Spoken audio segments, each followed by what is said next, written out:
ये जो बीजेपी के लोग पूरे मुल्क में, पूरे देश में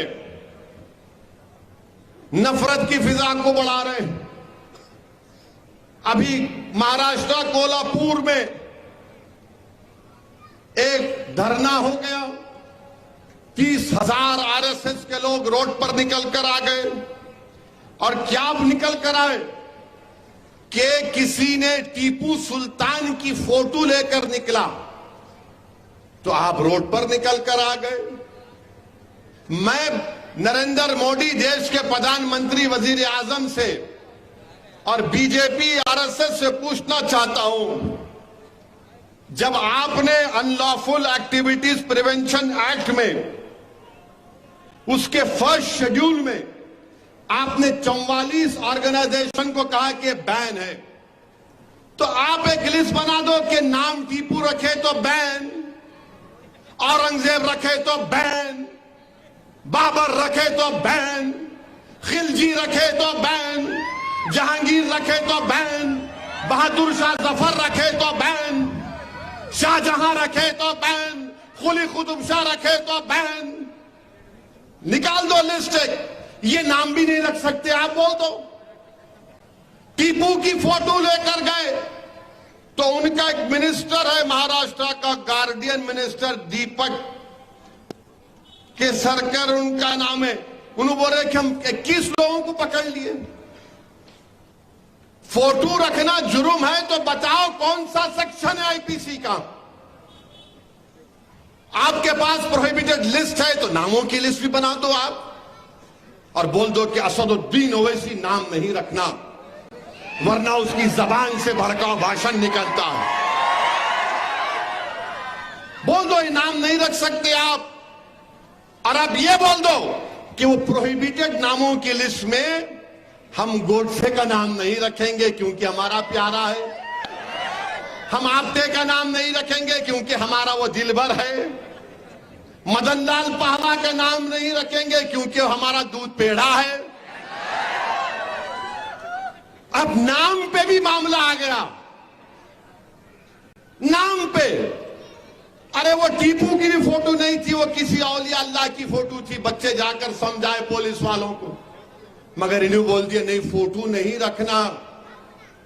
महाराष्ट्र के होम मिनिस्टर देवेंद्र फडणवीस बोले ये औरंगजेब की औलाद। अच्छा आपको पूरे मालूम कौन किसकी औलाद है? आपको मालूम? मेरे को नहीं मालूम था, इतने एक्सपर्ट है आप। तो फिर ये गोडसे की औलाद कौन है बोलो हमको? ये आपटे की औलाद कौन है हमको बोलो? ये इनकी औलाद। अरे बाबा ये तो बताओ, महाराष्ट्र में आपने हुकूमत ने 50 जलसे करवाए, किसके नाम पे? लव जिहाद के नाम पे। अच्छा आपको मालूम लव जिहाद पहले कहां शुरू हुआ था? सबसे पहले माने लव जिहाद का मतलब कोई माने झूठ धोखा देना। अब मैं बताता हूं आपको, कल अगर कोई संघी आरएसएस या अंबेडकर का दुश्मन या मुसलमानों का दुश्मन या संविधान का दुश्मन लव जिहाद बोला तो बोलना अरे चुप। अब सुनो, ये एक आदमी का नाम था आपटे, एक आदमी का नाम था मदन लाल पावा। आपटे कौन था? मदन लाल पावा कौन थे मालूम आपको? नहीं मालूम, पढ़ते नहीं ना, खाली ये बस खिलौना देखते रहते। नहीं नहीं नहीं नहीं, नहीं। कितने लाइक आए रे देख, कितने आए देख, मैं इंस्टाग्राम पे कितना देख। अरे क्या है, पढ़ो जरा। बहरहाल ये आपटे मदनलाल पावा गोडसे के साथ मिलकर महात्मा गांधी के कत्ल के मुजरिम हैं। इन्होंने महात्मा गांधी को कत्ल किया। तो ये जो आपटे हैं इन्हों शादीशुदा थे, आपटे शादीशुदा थे, मगर चोंच मारने की बीमारी थी इनको। अब ओल्ड सिटी के हैदराबाद की जबान में तो बोलते मियां बुढ़ा हो गया, दीवारा कूदना छोड़ दे। तो मैं नहीं बोल सकता, मगर बोलते मैं नहीं बोलता, वो उसमें भी बोलता हूं आपको। तो आपटे क्या थे, शादी कर लिए, मंगर रंगीले थे, तो आपटे क्या करे, एक क्रिश्चियन बच्ची थी, उसका नाम मनोरमा था, उससे इश्क में मुब्तला हो गए। शादीशुदा थे, उससे रंगरलियां मना रहे थे। उन्होंने बंबई में पढ़ते थे तो इन्हों जाके इनको चौपाटी पे लेके जाते थे, बैठ के पिक्चर देखते थे, बहुत बार अब नहीं बोल सकता, 12 लंबी कहानी है उनकी। और इसको बोल के गए कि मैं दिल्ली जा रहा हूं, बोले नहीं कि गांधी को मारने जा रहा हूं, मैं दिल्ली जा रहा हूं, फिर बाद में आ तो अपन फिर मिलेंगे। दिल्ली गए और गांधी को मारने से पहले अपने मां बाप की पसंद की एक बच्ची को भी देख के आए कि इससे शादी करूंगा। उसको ले जाके साड़ी भी दिए। अब इसको क्या बोलते बोलो, शादीशुदा है और फिर आप एक से इश्क लड़ा रहे हैं, उसको भी धोखा, और जाके तीसरी को बोल रहे मैं तेरे से शादी करूंगा। और फिर गांधी को कत्ल करने के बाद वापिस आकर मनोरमा के साथ मनोरमा कर रहे थे। तो जब उसको पुलिस जाकर बोली कि ये आपटे है, पापी है, ये गांधी का कातिल है, तो मनोरमा ने कहा, यकीन नहीं आया उसको, उसने कहा कि इस फोन पर ठहरो, उसका फोन आने वाला है।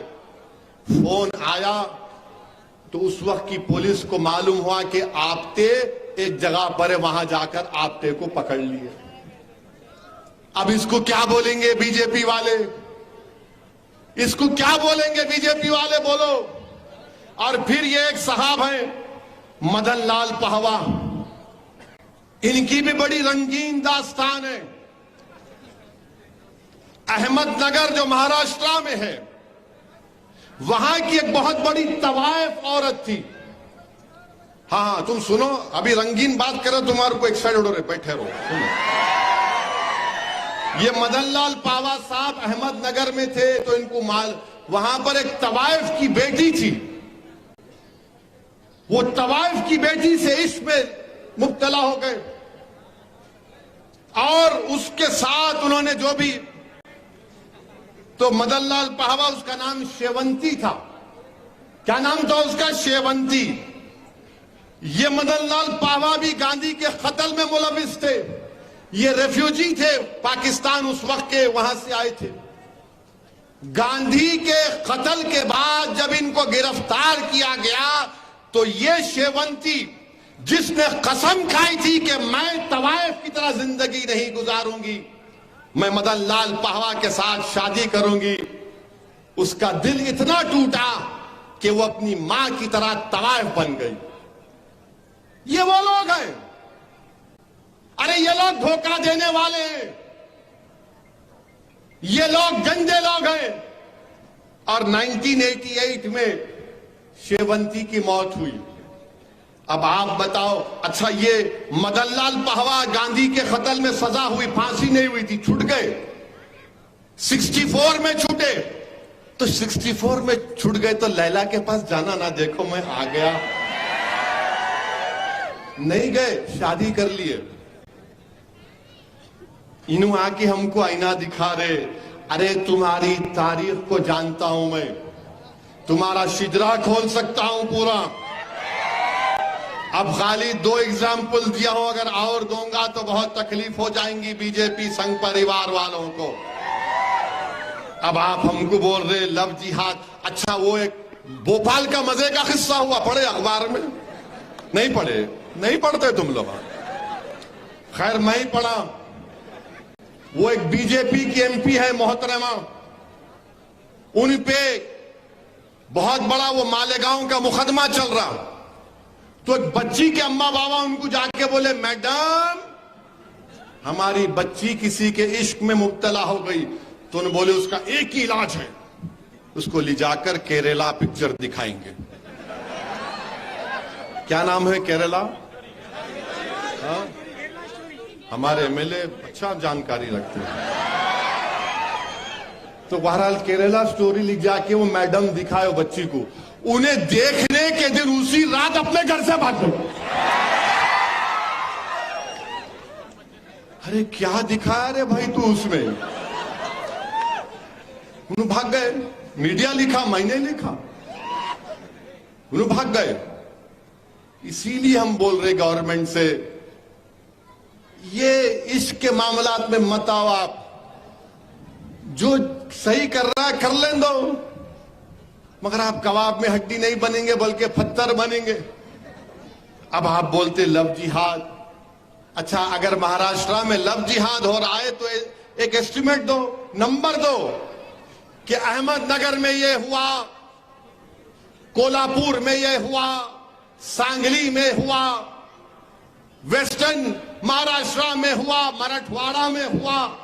बताओ, कुछ नहीं है। नहीं, लव जिहाद हो रहा है। कहां हो रहा है? किधर हो रहा है? 50 जल्द से बीजेपी की सरकार ने महाराष्ट्र में करवाए, सिर्फ नफरत फैलाने के लिए, मुसलमानों को, इस्लाम को बदनाम करने के लिए। और मैं खड़े होकर जिम्मेदारी के साथ कह रहा हूं कि साजिश यही है कि पार्लियामेंट के इलेक्शन से पहले महाराष्ट्र में कोई फसाद करवाया जाए। मैं सलाम करता हूं औरंगाबाद के हमारे मजलिस के अरकान को और इम्तियाज जलील को। जब महाराष्ट्र औरंगाबाद में फसाद कराने के लिए पूरी कोशिश हो रही थी, तो इम्तियाज जलील ने 3 घंटे एक मंदिर के सामने खड़े होकर मंदिर की हिफाजत की और फसाद होने नहीं दिया। इस स्क्रिप्ट पर इम्तियाज जलील ने पानी डाल दिया। इसीलिए हम महाराष्ट्र की बीजेपी की हुकूमत से, गवर्नमेंट ऑफ इंडिया से ये कह रहे हैं कि आप रोको इन चीजों को। महाराष्ट्र में आपको पार्लियामेंट जीतना है, वो अलग बात है, मगर इस तरह से नहीं होगा। आपकी सरकार है, 30,000 लोग कैसे निकल कर आ गए? और ये कौन सी जबान है एक डिप्टी चीफ मिनिस्टर की, जो चीफ मिनिस्टर था 5 साल के लिए, और जो उसके अतराफ के लोग बोलते हैं कि एक दिन वो प्रधानमंत्री भी बन सकता है, वो कह रहा औरंगजेब की औलाद। फिर गोडसे की औलाद कौन है? आप्टे की औलाद कौन है? मदन लाल पावा की औलाद कौन है? मेरे अजीज दोस्तों और बुजुर्गों, फिर आप देखेंगे मध्य प्रदेश में दामू एक जिला है, वहां पर एक गंगा जमुना स्कूल है। इस स्कूल ने इश्तिहार दिया कि हमारे पास इतने बच्चियां पास हो गए आला दर्जात में। एक बच्ची की फोटो थी दुपट्टा डाले हुए, तो मध्य प्रदेश के चीफ मिनिस्टर का बयान आ गया, मैं अपनी भतीजियों और भांजियों पर जबरदस्ती हिजाब डालने की मुखालिफत करता हूं। गंगा जमुना स्कूल में पहुंच के उसका एफिलिएशन कैंसिल कर दी बीजेपी ने। फिर कलेक्टर को बोले, दामों के कलेक्टर गए, कलेक्टर जाकर देखे तो मालूम हुआ कि ऐसा कोई जबरदस्ती है ही नहीं। किसी को हिजाब, निकाब या दुपट्टा का प्रेशर ही नहीं है। कलेक्टर ने ट्वीट किया कि सब बकवास है, झूठ है। एसपी ने कहा कि झूठ है, वहां के सुप्रीम पुलिस ने, मगर उसके बावजूद भी मुख्यमंत्री बोले नहीं कुछ तो है। उसके बाद क्या हुआ कि वहां पर उस जिले के बीजेपी के सदर ने, डिस्ट्रिक्ट एजुकेशन ऑफिसर जब अपने ऑफिस को जा रहा था तो उसके मुंह पर काली इंक फेंक दी कि तूने सही रिपोर्ट नहीं दी। वहां पर बच्चियों को, हिंदू बच्चियों को हिजाब पहनाया जा रहा है। कलेक्टर बोल रहा है, एसपी बोल रहा है, मगर नफरत है मुसलमानों से, नफरत है। हमारी बच्चियां हिजाब पहनती हैं, इससे बढ़कर और क्या कह सकता हूं मैं।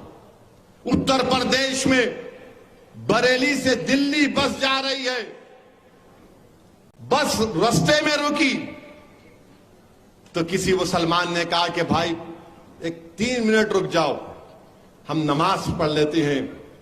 नमाज पढ़े तो क्या हुआ, 3 मिनट सिर्फ 2 मुसलमान नमाज पढ़े तो कृष्णपाल सिंह ड्राइवर को और मोहित यादव जो कॉन्ट्रैक्ट का एम्प्लॉय कृष्णपाल यादव को सस्पेंड कर दिए, मोहित यादव को बरतरफ कर दिए। क्या बोलते, सिर्फ 2 मिनट बस ज्यादा रुकी, मुसलमान नमाज पढ़े। अरे नमाज पढ़े तो क्या क़यामत आ गई बोलो। अगर नमाज पढ़ना गुनाह है तो पूरे गवर्नमेंट के दफ्तरों से किसी का भी मजहबी निशान नहीं होना चाहिए। फिर कोई कलेक्टर का ऑफिस का इनाग्रेशन हो, सेक्रेटेरिएट का हो, कोई मजहबी त्योहार नहीं होना चाहिए। 2 मिनट के लिए बस रुकी तो आपने बस के ड्राइवर को सस्पेंड और बेचारा जो कॉन्ट्रैक्ट एम्प्लॉय था मोहित यादव उसको आपने बरतरफ कर दिया। और सबका साथ, सबका विकास, सबका विश्वास की आप बात करते हैं। मेरे अजीज दोस्तों और बुजुर्गों, वहीं पर आप देखो ये जो हमारे दुश्मन है सियासी, बार बार खड़े होकर बोलते कांग्रेस ये, कांग्रेस वो, हमारी वो है, हम ये करेंगे वो करेंगे। अजी हजरत खाली बोलते या कुछ करते भी तुम लोग।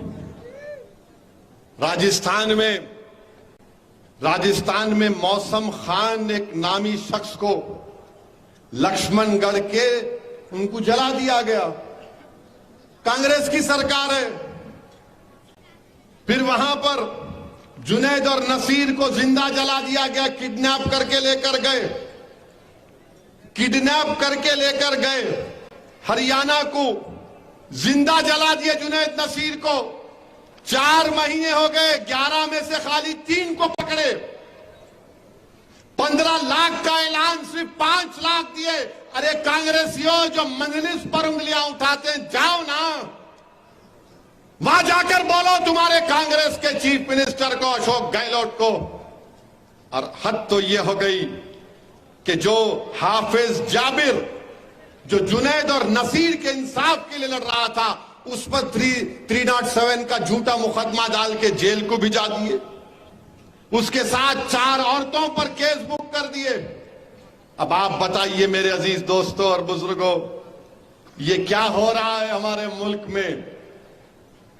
मेरे अजीज दोस्तों और बुजुर्गों, नफरत फैलाने का काम किया जा रहा है, लड़ाई लगाने का काम, आग लगाने का काम हुकूमतें कर रही हैं। कांग्रेस की हुकूमत है, इंसाफ नहीं करते। अरे आप 4 महीने हो गए, 15 लाख नहीं दे सकते अशोक गहलोत। आप 4 महीने हो गए, आप गिरफ्तार नहीं कर सकते जुनैद नसीर के कातिलों को। मगर ये जो सेकुलरिज्म का निकाब पहनकर मजलिस पर वार करते हैं, अरे चुल्लू भर पानी में तुम लोग डूब मरो तुम लोग। तुम में हिम्मत नहीं है ये तमाम बातें करने की। जब मजलिस करती है तो बोलते हो ओवैसी की जबान से जो फिरका परस्ती टपकती है। अरे मैं कहां फिरका परस्ती की बात कर रहा हूं, मैं एक एक बात फैक्ट्स पर कर रहा हूं, फैक्ट्स की बुनियाद पर सच्चाई को बयान कर रहा हूं। उत्तराखंड में एक इलाका है, वहां पर 2 लोगों ने मिलकर एक अक्सरेती हमारे हिंदू भाई की बेटी को जो अंडर एज है उसको किडनैप करने की कोशिश की। तो मुसलमान और एक हिंदू दोनों गिरफ्तार हो गए। मगर उस इलाके में पोस्टर लगा दिए गए 15 जून तक खाली करो वरना ऐसा हो जाएगा वो हो जाएगा। आखिर क्यों मुसलमानों को, दलितों को, आदिवासियों को इस तरह दबाया जा रहा है कि हमको दबाने से, हमको डराने से, हमको मार्जिनलाइज करने से, हमको एलियनेट करने से कि आप सत्ता में आ जाएंगे। अगर आ भी जाएंगे तो कौन सा आपको कामयाबी मिलेगी। मेरे अजीज दोस्तों और बुजुर्गों, उत्तर प्रदेश में कोर्ट में एक कैदी को फिर गोली मार दी गई, वो मर गया वहां पर। मैं शुरू से कह रहा था कि एक ठोक दो की पॉलिसी गलत है। जमहूरियत में गोली से नहीं मारा जा जाता किसी को, अदालत से फैसले दिए जाते हैं, मगर कोर्ट के अंदर आकर उसको खत्ल कर दिया गया। अब आप बताइए कौन सी चीज बाकी रह गई है? अब लोग हम पे कहते नहीं नहीं अभी भी ऐसा करना है, अभी भी वैसा करना है। मेरे भाई, सच्चाई को पहचानो, सच्चाई को जानो, अपने फैसले सही लो।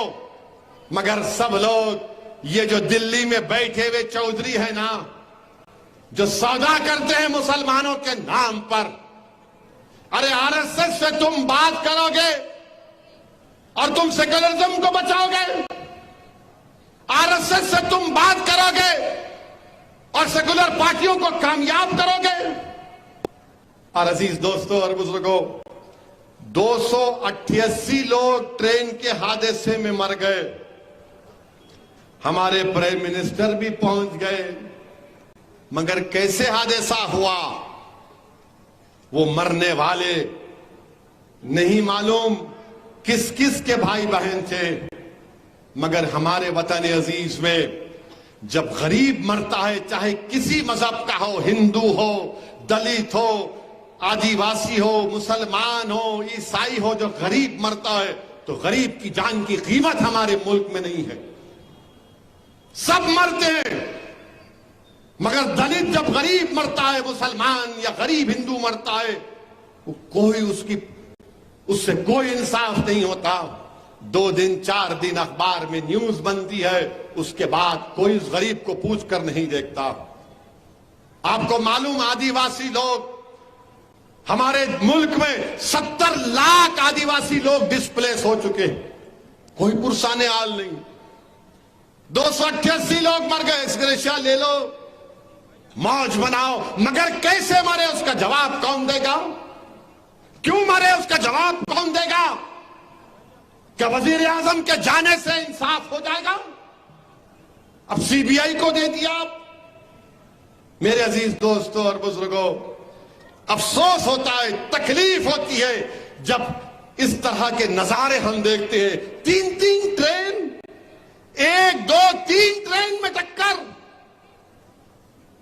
और विश्व गुरु की बात नरेंद्र मोदी करते हैं।